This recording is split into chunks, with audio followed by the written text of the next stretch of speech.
नमस्कार स्टूडेंट्स, कैसे हैं आप सब लोग। मैं आशा करता हूं आप सब लोग बहुत स्वस्थ होंगे और अपनी पढ़ाई पूरे मनोयोग से कर रहे होंगे। आज है 25 जून 2022। आज हम लोग देखेंगे हमारी प्रारंभिक परीक्षा की दृष्टि से कौन से प्रश्न महत्वपूर्ण हैं। सबसे पहला प्रश्न देखिए आ रहा है आक्रामक प्रजातियों के संबंध में निम्नलिखित कथनों पर विचार करना है। सबसे पहला कथन लिखा हुआ है कि एक प्रजाति को उस स्थिति में आक्रामक कहा जाता है यदि वह पूर्व में उस पारिस्थितिकी तंत्र में अनुपस्थित रही है और उस क्षेत्र में आमतौर पर मानवीय हस्तक्षेप के कारण बाहर से आई है। दूसरा है पेस्पालम डिस्टेशम घास की एक आक्रामक वृद्धि से केवलादेव राष्ट्रीय उद्यान के बड़े क्षेत्र के पारिस्थितिक चरित्र में परिवर्तन हुआ है, जिससे वहां पर रहने वाले साइबेरियन क्रेन जो जल पक्षी प्रजातियां होती हैं उसके लिए उपयुक्तता में कमी आई है। तीसरा कथन है पर्यावरण और वन मंत्रालय वन्य जीव संरक्षण अधिनियम 1972 के तहत जो जंगली जानवर होते हैं और जो वस्तुएं होती हैं उनके निर्यात के लिए संगरोध प्रमाण पत्र के साथ अनुमोदन जारी करता है। आपको सही उत्तर का चयन करना है। 5 सेकंड का टाइम है। कथन को पढ़िए, वीडियो को पॉज करिए और इस प्रश्न को जरूर अटेम्प्ट करिए। मैं आपको यहां बताता हूं कि जो आक्रामक प्रजातियां होती हैं वो क्या होती हैं। देखिए, इसके पहले आपको समझना चाहिए कि जो स्थानिक प्रजातियां होती हैं वो किसे कहते हैं। अब मान लीजिए जैसे यहां पर उदाहरण लेता हूं ऑस्ट्रेलिया के कंगारू का। तो कंगारू जो है वो ऑस्ट्रेलिया में ही पाया जाता है। इसका जो उद्भव था वो यहीं पर हुआ। तो इसको बोलेंगे कि ये कंगारू जो है वो ऑस्ट्रेलिया की स्थानिक प्रजाति है। जो प्रजाति उसी पर्यावरण में उसी भौगोलिक क्षेत्र में उत्पन्न होती है उसका उद्भव होता है। अब विदेशी प्रजातियां इसका जस्ट अपोजिट होता है। विदेशियों का मतलब क्या हुआ, जैसे कुछ ऐसी प्रजातियां पौधों की, पेड़ पौधों की, जीव जंतुओं की जो कहीं बाहर से लाई गई हैं, जो एकदम जिसको जैसे बोलते हैं कि एलियन प्रजाति हैं। ठीक है, तो ऐसी प्रजातियों को विदेशी प्रजाति बोलते हैं। अब जब आक्रामक प्रजातियों की बात करते हैं तो ये भी कौन सी प्रजातियां होती हैं जो विदेशी प्रजातियों का एक सबसेट होते हैं, यानी कि इनकी एक उप प्रजाति होती है। इनकी खास बात ये होती है ये लाई तो विदेश से गई होती हैं, परंतु कभी मान लीजिए मानव के द्वारा दुर्घटनावश या जानबूझकर ऐसे पेड़ पौधे या जीव जंतुओं की प्रजातियां एक स्थान से दूसरे स्थान पर ले तो आई गई, परंतु ये इस स्थान के भौगोलिक पर्यावरण में अपने आप को वो रह नहीं पाई। तो नहीं रह पाएंगी इसका कहने का मतलब ये नहीं है कि ये नष्ट हो जाएंगी। इसका कहने का मतलब ये है कि इस जगह के जो संसाधन होंगे, जो भी प्राकृतिक संसाधन होंगे, यहाँ की वायु, यहाँ का जल, यहाँ का मान लीजिए प्रकाश संश्लेषण में जो सौर ऊर्जा का उपयोग होता है, तो ये इस तरीके से करेंगी कि यहाँ की जो स्थानिक प्रजातियां हैं उनके ऊपर इसका दुष्प्रभाव पड़ने लगेगा। यानी कि जो बाहर से आई है प्रजाति वो आक्रामक उसको इसलिए बोला जा रहा है कि वो वहां की स्थानिक प्रजातियों के लिए दुष्प्रभाव उत्पन्न कर देंगी। मान लीजिए हो सकता है वहां पे जो पानी है, भूजल है, उसका इतना ज्यादा उपयोग कर लें कि आसपास के जो पेड़ पौधे या जीव जंतु हैं वो उसका यूज ना कर पाए। सूर्य से मिलने वाले प्रकाश का इस तरीके से इस्तेमाल करें कि आसपास के जो पेड़ पौधे हैं वो उसका इस्तेमाल ना कर पाए। तो ऐसी प्रजातियों को आक्रामक प्रजाति कहते हैं। जो न्यूज थी वो ये थी कि काजीरंगा जो नेशनल पार्क है वहां पर ऐसा देखा गया कि 17 पेड़ पौधे ऐसे थे जिन्होंने क्या करा कि वहां की जो घास भूमि है उसको नष्ट करना स्टार्ट कर दिया। तो ऐसे पौधों को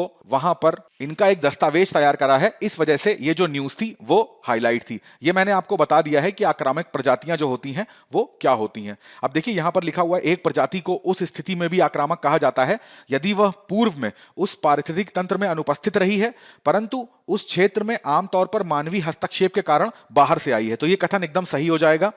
पेस्पालम डिस्टेशन जो है ये घास की एक आक्रामक वृद्धि से केवलादेव नेशनल पार्क के बड़े क्षेत्र के पारिस्थितिक चरित्र में परिवर्तन हुआ है, जिससे वहां पे साइबेरियन क्रेन तथा कुछ जल पक्षी प्रजातियां हैं उनकी उपयुक्तता में कमी आई है। तो दूसरा कथन भी यहां पर सही हो जाएगा। यह चीज बहुत इंपॉर्टेंट है, याद रखिएगा। पर्यावरण और वन मंत्रालय के द्वारा जो वन जीव संरक्षण अधिनियम 1972 था, तो उसके तहत जंगली जानवरों और वस्तुओं के निर्यात के लिए जो क्वारंटीन सर्टिफिकेट जिसको बोलते हैं वो जारी करता है। तो यहां पर यह भी कथन सही है। हमसे सही कथन पूछे गए थे तो इसका आंसर हो जाएगा डी, यानी कि सारे कथन सत्य हैं। दूसरा प्रश्न देखिए इंटेलिजेंस ब्यूरो, इसको शॉर्ट में आईबी भी लिखते हैं, उससे संबंधित है। अब जो आईबी है आपको पता होना चाहिए, जो ये खुफिया संस्थाएं होती हैं उसमें से एक आईबी है और एक रॉ है। ठीक है, रॉ जो है वो भारत के बाहर काम करता है। भारत के बाहर जो भी हमारी आंतरिक सुरक्षा के लिए जो भी चुनौतियां हैं उनका एनालिसिस करता है, उनके बारे में सूचनाएं एकत्र करता है। जो इंटेलिजेंस ब्यूरो है वो भारत के भौगोलिक क्षेत्र के अंदर रहकर भारत की जो आंतरिक सुरक्षा है उसके बारे में सूचनाएं एकत्रित करता है। तो इसमें पहला कथन लिखा हुआ है कि इंटेलिजेंस ब्यूरो की स्थापना 23 दिसंबर 1887 को लंदन में भारत के राज्य सचिव द्वारा केंद्रीय विशेष शाखा के रूप में की गई थी। इंटेलिजेंस ब्यूरो तकनीक रूप से गृह मंत्रालय के अधिकार क्षेत्र में आता है और इनके जो निदेशक बनाए जाते हैं वो हमेशा एक आईपीएस अधिकारी रहते हैं। बात करी जाए आईबी की, रॉ की या सीबीआई की, तो मोस्टली वो लोग क्या होते हैं, वो एक आईपीएस अधिकारी को ही इनका चीफ बनाया जाता है। हमें सही उत्तर का चयन करना है, तो देखिए पहला कथन भी यहां पर सत्य हो जाएगा, आपको पता होना चाहिए।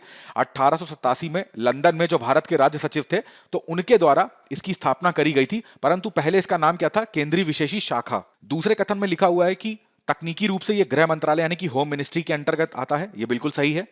इंटेलिजेंस ब्यूरो के जो निर्देशक होते हैं वो एक आईपीएस अधिकारी रहेंगे, यह भी एकदम सही है। तो यहां पर इसका ऑप्शन हो जाएगा डी, उपयुक्त सभी। आप वीडियो को पॉज करके एक बार इसका क्वेश्चन का आंसर जरूर अटेम्प्ट करा करिए, फिर आगे वीडियो को प्ले करके कंटिन्यू करा करिए। यह न्यूज इसलिए चर्चा में आई, तपन देका ये नए आईबी के चीफ बने हैं, तो ये चीज ध्यान रखिएगा। अगले प्रश्न की तरफ नजर डालते हैं।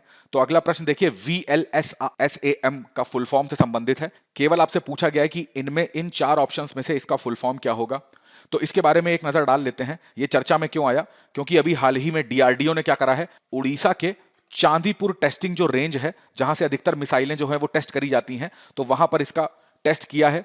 अब देखिए ये मिसाइल है क्या, हमको पता है हमारे पास, देश के पास एयरक्राफ्ट कैरियर होते हैं। अब एयरक्राफ्ट कैरियर किसी देश के लिए कितने महत्वपूर्ण है ये आपको पता होना चाहिए। एयरक्राफ्ट कैरियर से मेरा तात्पर्य है एक ऐसा बड़ा नौसैनिक जहाज जिसके ऊपर जो फाइटर प्लेन्स हैं वो भी रखे जा सकते हैं, कई सारी मिसाइलों से सुसज्जित होता है, बहुत बड़ा एयरक्राफ्ट कैरियर है। कैरियर का मतलब ही है बहुत सारा जो युद्ध सामग्री है वो अपने साथ लेके चलता है। तो इंडिया के पास अभी तक केवल एक एयरक्राफ्ट कैरियर है। चलिए आपसे मैं यहां पर प्रश्न पूछता हूं, आप मेरे प्रश्नों का उत्तर करते हैं तो मुझे बहुत अच्छा लगता है। कमेंट सेक्शन में इसका उत्तर जरूर करिएगा। इंडिया के पास जो अभी एयरक्राफ्ट कैरियर है वो कौन सा है, और 2023 में, मैं आपको यह भी बता दे रहा हूं, 2023 में यानी कि अगले साल तक एक नया एयरक्राफ्ट कैरियर इंडिया को और मिल जाएगा। मतलब इंडिया अभी वो उसका निर्माण कर रहा है और 2023 तक उसको कमीशन कर लिया जाएगा। तो उसका नाम क्या है, अभी जो कमीशनड है उसका नाम, और 2023 में जो एयरक्राफ्ट कैरियर दूसरा इंडिया कमीशन करेगा उसका नाम, दोनों के नाम कमेंट सेक्शन में जरूर रखिएगा।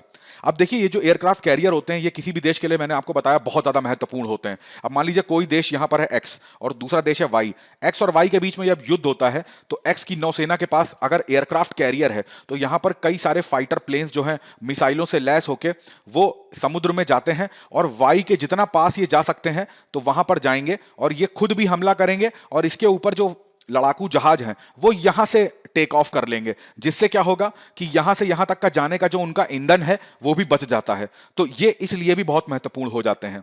ठीक है, अब क्या होता है, जितने ये महत्वपूर्ण होते हैं तो इनकी सुरक्षा भी उतनी ज्यादा महत्वपूर्ण होती है उस देश के लिए, कि कोई अन्य जो फाइटर प्लेन है वो इस पे कोई मिसाइल ना मार दे या दूसरा कोई नौसैनिक जहाज है वो इस पे अटैक ना कर दे। तो इसकी सुरक्षा के लिए हमने जो मिसाइल स्वदेशी रूप से तकनीक से बनाई है उसी को बोल रहे हैं क्या, SRSAM।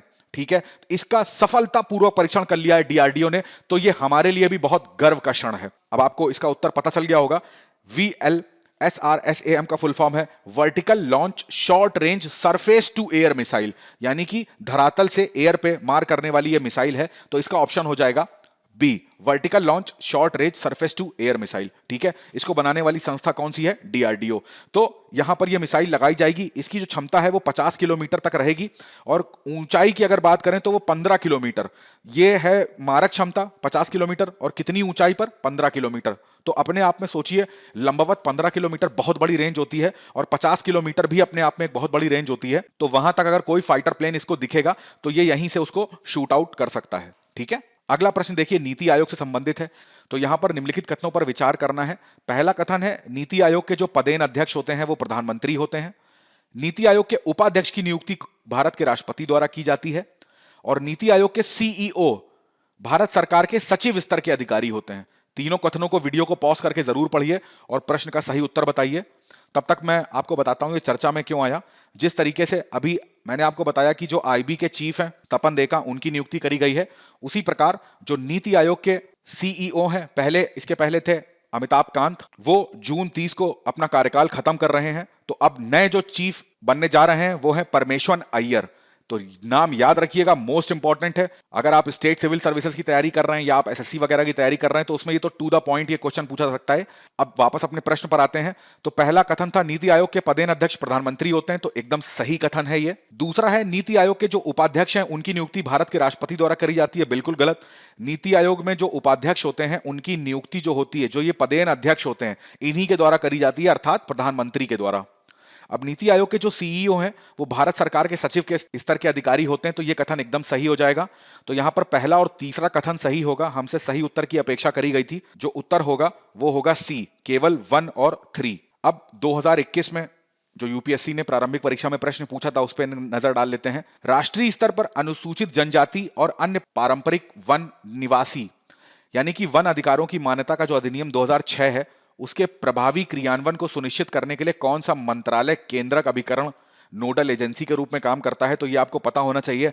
हमारा मंत्रालय जो जनजातीय कार्य मंत्रालय है, ट्राइबल अफेयर्स की बात करते हैं, जो मिनिस्ट्री ऑफ ट्राइबल अफेयर्स है, इसके लिए नोडल एजेंसी की तरह काम करता है। बहुत ही टू द पॉइंट क्वेश्चन था, ठीक है। आज के तथ्य में हम लोग बात करेंगे पारिस्थितिकी संवेदनशील क्षेत्र की, जिसको शॉर्ट फॉर्म में ईएसजेड भी बोलते हैं, यानी कि इको सेंसिटिव जोन। तो अगर आप इको सेंसिटिव जोन को भी इस तरीके से हिंदी में लिखेंगे देवनागरी लिपि में तो ये भी गलत नहीं समझा जाएगा, ये भी सही समझा जाएगा। अब देखिए ये चर्चा में क्यों आया, क्योंकि आपको पता होना चाहिए सुप्रीम कोर्ट ने अपना एक निर्णय दिया था, उसमें यह बोला था कि जितने भी राष्ट्रीय उद्यान होंगे या जो भी वन्य जीव अभ्यारण्य हैं, जितने भी हैं भारत भर में, जैसे मान लीजिए ये कोई एक्स जो है वो राष्ट्रीय उद्यान है, तो इसके चारों तरफ 1 किलोमीटर के दायरे में, 1 किलोमीटर बहुत बड़ा एरिया हो गया, तो 1 किलोमीटर दायरे में क्या करना है, इको सेंसिटिव जोन का निर्माण करना है।